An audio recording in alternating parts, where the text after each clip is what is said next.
আজকে আবার একটা ব্লগ শেয়ার করবো অনেকদিন পর। পাবদা মাছ রান্না করবো টমেটো আর পেঁয়াজ দিয়ে কেটে রাখছি এখানে। চিংড়ি মাছ দিয়ে পুঁই শাক আলু দিয়ে আর পেঁপে ভাজি করবো, আলু আর পেঁপে। তো চলুন রান্না স্টার্ট করি। এক গাদা পেঁয়াজ দিয়ে দিই, কাঁচামরিচ দিয়ে দিচ্ছি, রসুন বাটা, মরিচের গুঁড়া, হলুদের গুঁড়া, পরিমাণ মতো ধনিয়ার গুঁড়া, দিয়ে দিচ্ছি তেল। এখন মাখিয়ে নিই।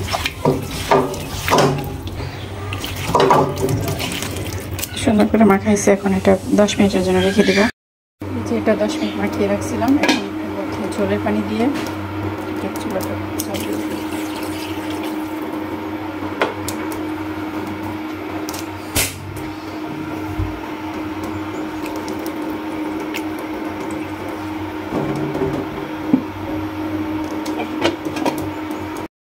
দিদি পেঁপে ভাজিটাকে বসিয়ে দিয়েছি পেঁয়াজ রসুন দিয়ে।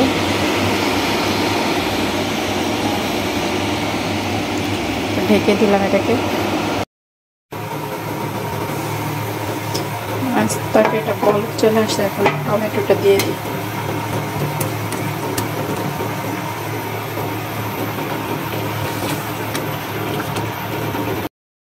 তো দুই সেটে দুই তরকারি হচ্ছে, ভাজি আর মাছ। এদিকে এখন আমি রান্না করবো পুঁই শাক দিয়ে চিংড়ি মাছ। পেঁয়াজটা দিয়ে দিলাম তেলের মধ্যে।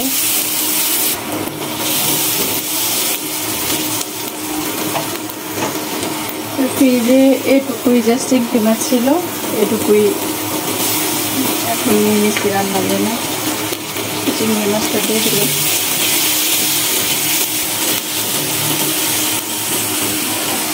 ভাজির কি অবস্থা!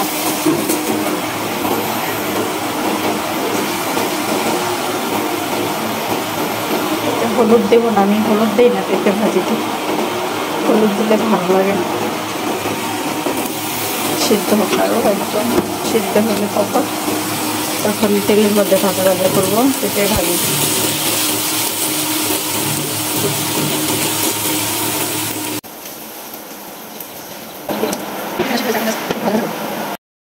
মাছটা হয়ে গেছে, আর একটু ঝোলটা শুকাবো।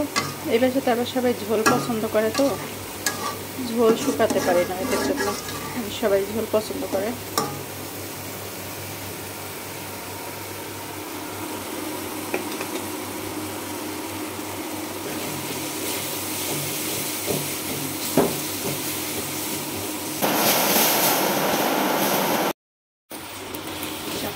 মশলা কষানোর পরে এটাকে আর একটু পরে আগে ঢাকনা দিয়ে মজুদ, তারপরে একটু ভাজি।